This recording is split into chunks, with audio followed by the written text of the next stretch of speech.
We are now at the Sumerian Temple Gallery, which is one of the most interesting galleries in the museum because this gallery proves us again that the Bible is not just confined to one geographical place, which is the land of Canaan, or let's say Asia Minor.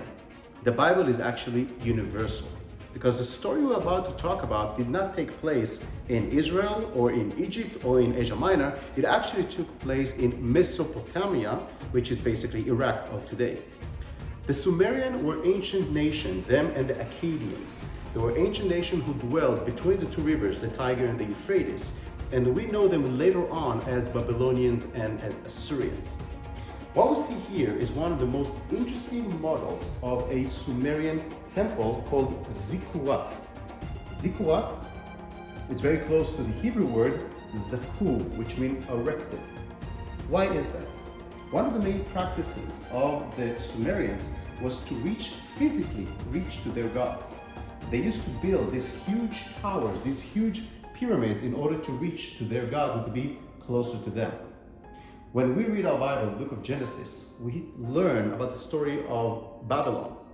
What happened was that our God basically destroyed the Tower of Babylon, which was a ziggurat. It was a Sumerian ziggurat.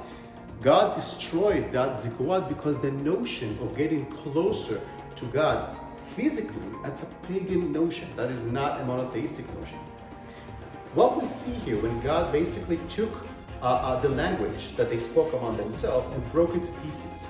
By the way, the word in Hebrew to confuse is to LEBALBEL, which we have again the name Babylon, Bilbul, Babylon. Same thing as Ziggurat, Zaku, same thing. We know for sure that the Bible is built in circles. Stories that happen in the Old Testament will reveal again in the New Testament. So what is the connection between this and the New Testament? Let's jump to the book of Acts.